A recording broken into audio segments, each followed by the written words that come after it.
Une enquête réalisée en 2023 par Payroll.com a révélé un fait inquiétant. 78% des Américains vivent aujourd'hui au jour le jour, ce qui représente une augmentation de 6% par rapport à l'année précédente. En d'autres termes, plus des 3/4 de la population peine à épargner ou à investir après avoir couvert leurs dépenses essentielles, ce qui les expose financièrement. Pourquoi tant de personnes aux États-Unis sont-elles coincées dans ce cycle, comptant sur leur prochain salaire pour s'en sortir? Analysons quelques chiffres fournis par la Réserve fédérale, et explorons ce qui, selon les personnes interrogées, est à l'origine de ce problème. L'expression « vivre au jour le jour » apparaît souvent dans les conversations sur les finances personnelles, mais que signifie-t-elle vraiment? Dans ce scénario, elle décrit un état financier dans lequel les revenus d'une personne ou d'un ménage couvrent à peine les besoins tels que le loyer, les services publics, la nourriture, et le transport. L'absence d'une seule paie peut entraîner une grave détresse financière. Dans une telle situation, il devient extrêmement difficile, voire impossible, d'épargner de l'argent et d'investir. Cela vous rend beaucoup plus vulnérable aux revers financiers ou à une perte soudaine de revenus, sans parler du stress accablant qui en découle. Bonjour à tous, et bienvenue sur le Titan Cuirassé, une chaîne où vous pouvez apprendre sur l'investissement, les finances personnelles, la gestion de l'argent, la psychologie, et sur beaucoup d'autres sujets d'éducation financière, parce que les écoles ne vont pas le faire à votre place. Si l'un de ces sujets vous intéresse, ou si vous voulez apprendre à mieux gérer votre argent, et à jouir d'une plus grande liberté financière, n'hésitez pas à vous abonner, à me laisser un like, et à activer la cloche des notifications pour être averti chaque fois que je publierai une nouvelle vidéo. Sans plus tarder, plongeons dans le vif du sujet. 1. Des factures élevées. Près de la moitié des personnes, 49%, déclarent que des dépenses mensuelles élevées sont la principale raison pour laquelle elles restent coincées entre deux salaires. Mais quel contrôle les gens ont-ils réellement sur ces dépenses? Si certaines dépenses, comme le loyer et les charges, sont généralement fixes et difficiles à réduire, d'autres, comme les dépenses discrétionnaires et les services d'abonnement, offrent une plus grande souplesse d'ajustement. Il est essentiel de comprendre que les factures élevées n'ont pas la même signification pour tout le monde. Pour certains, les factures excessives résultent de dépenses excessives, comme l'achat d'une voiture au-dessus de leurs moyens, ou la location d'un appartement plus grand et plus cher que nécessaire. Dans ces cas, les coûts élevés résultent directement de choix financiers qui ne correspondent pas à leurs revenus. À l'inverse, les dépenses élevées ne sont pas toujours dues à des dépenses excessives. Nombreux sont ceux qui luttent pour couvrir les dépenses essentielles telles que l'assurance, les services publics, et l'épicerie, des dépenses qui peuvent être élevées, quelle que soit la rigueur de leurs habitudes financières. En d'autres termes, certains sont accablés par de grosses factures parce qu'ils ont trop dépensé, tandis que d'autres doivent faire face à des coûts élevés pour les produits de première nécessité, même s'ils ont un mode de vie modeste.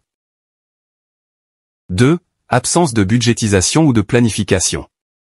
Près de la moitié, 46%, des personnes interrogées déclarent que le fait de vivre d'un salaire à l'autre est en partie dû au fait qu'elles n'ont pas établi de budget ou planifié leurs finances. Cela montre que le problème n'est pas seulement lié aux revenus, mais aussi à la gestion de l'argent. Pensez-y. Combien de personnes connaissez-vous qui sont négligentes dans leurs dépenses? Ils ne surveillent pas les montants qu'ils utilisent dans les différents domaines, pensant que tout s'équilibrera d'une manière ou d'une autre. Pourquoi n'y a-t-il pas plus de gens qui font l'effort de gérer leurs finances? Peut-être que l'établissement d'un budget semble trop compliqué. Ou bien ils pensent que cela signifie qu'ils devront arrêter complètement de dépenser. Mais c'est rarement le cas. Sans organisation financière, il est facile de ne plus savoir où va son argent, ce qui conduit à des dépenses inutiles, tout en négligeant les factures essentielles ou l'épargne d'urgence. La planification financière est tout aussi importante, car elle permet de fixer des objectifs à long terme, comme le remboursement des dettes ou l'épargne retraite, et fournit un moyen structuré de les atteindre.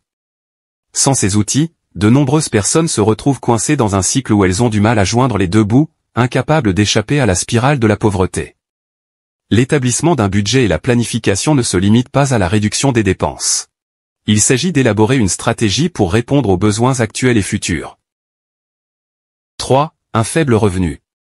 On pourrait penser qu'un faible revenu est la principale raison pour laquelle les gens ont du mal à s'affranchir d'une vie où l'on vit d'un salaire à l'autre. Bien qu'il joue un rôle, ce n'est étonnamment pas le facteur le plus important. Seuls 44% des personnes interrogées déclarent qu'un faible revenu est une cause majeure de leurs difficultés financières. Pour beaucoup, un faible revenu est un défi important.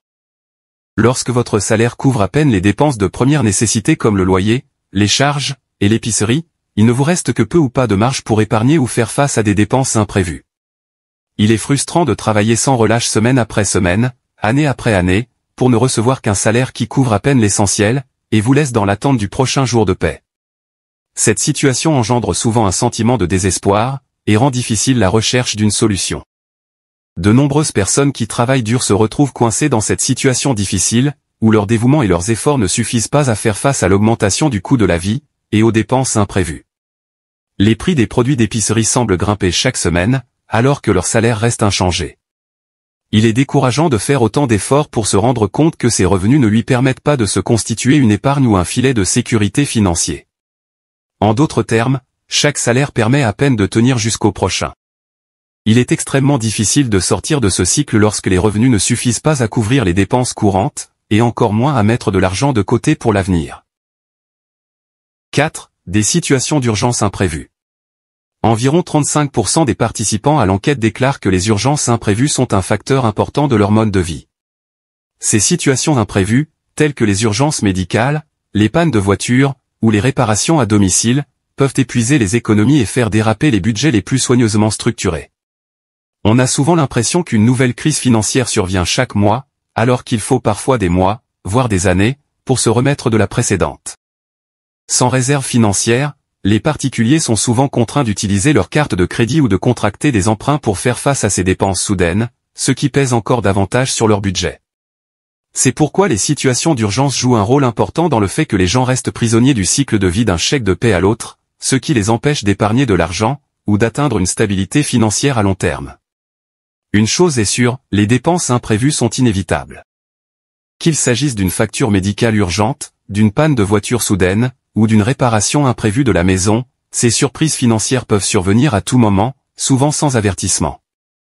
Il est essentiel d'être prêt à y faire face pour maintenir la sécurité financière et réduire l'anxiété. 5. L'augmentation du coût de la vie. Pour 32% des personnes, l'augmentation du coût de la vie est l'une des principales raisons pour lesquelles elles ont du mal à rester financièrement stables. Pour beaucoup, la réalité est que les dépenses augmentent plus vite que les salaires, ce qui entraîne une baisse du pouvoir d'achat au fil du temps. Il est donc plus difficile de s'offrir les mêmes produits de première nécessité, ce qui accroît encore la pression sur leurs finances. La flambée des taux d'intérêt, la montée en flèche du prix des voitures, et l'augmentation constante du coût de la propriété, ne sont que quelques exemples de la façon dont les dépenses sont devenues incontrôlables. Même les activités quotidiennes, comme les repas au restaurant, sont devenues nettement plus onéreuses. Ces coûts croissants font qu'il est de plus en plus difficile pour les gens de maintenir leur niveau de vie actuel, sans parler de mettre de l'argent de côté pour l'avenir.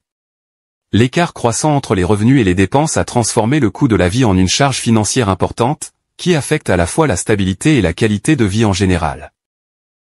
6. 3 772 $ par mois pour les dépenses essentielles. En moyenne, les Américains dépensent environ 3 772 $ par mois pour leurs dépenses essentielles, notamment le logement, les soins de santé, l'alimentation, les transports, et les impôts. Malheureusement, la plupart des personnes interrogées ont épargné moins que ce montant, ce qui signifie que si elles devaient compter sur leur épargne en cas d'urgence, elles auraient du mal à couvrir ne serait-ce qu'un mois de dépenses de base. Vivre si près du gouffre financier n'apporte certainement pas la tranquillité d'esprit. Avec une épargne aussi limitée, faire face à des chocs financiers inattendus devient un défi majeur, laissant de nombreuses personnes dans une position vulnérable en cas d'urgence. Pour joindre les deux bouts, les gens se sont tournés vers diverses stratégies de réduction des coûts. Selon les résultats de l'enquête, près de 63% des personnes interrogées considèrent la cuisine à domicile et l'emballage des repas comme leur principal moyen d'économiser de l'argent. La deuxième stratégie la plus populaire, suivie par 57% des répondants, consiste à réduire les dépenses non essentielles. En outre, 50% des personnes interrogées économisent de l'argent en achetant des articles d'occasion. Vivre d'un salaire à l'autre est une dure réalité pour la plupart des Américains, en raison de dépenses élevées, d'une mauvaise gestion du budget, de bas salaires, et d'urgences financières. Bien qu'une meilleure planification financière puisse aider, de nombreuses personnes ont encore du mal à sortir de ce cycle. Avec peu ou pas d'épargne, ils risquent d'être confrontés à de graves problèmes financiers en cas d'imprévu. Relever ce défi demande du dévouement et des efforts, mais à long terme, les récompenses en valent la peine. Voilà pour la vidéo d'aujourd'hui. J'espère que vous l'avez appréciée et qu'elle vous a apporté quelque chose. Si c'est le cas, n'hésitez pas à vous abonner, à me laisser un like, et à activer la cloche des notifications pour être averti chaque fois que je publierai une nouvelle vidéo, car j'en ai beaucoup d'autres de ce genre à venir prochainement, ainsi que des résumés de livres, et d'autres choses amusantes. Merci d'avoir regardé, et passez une bonne journée.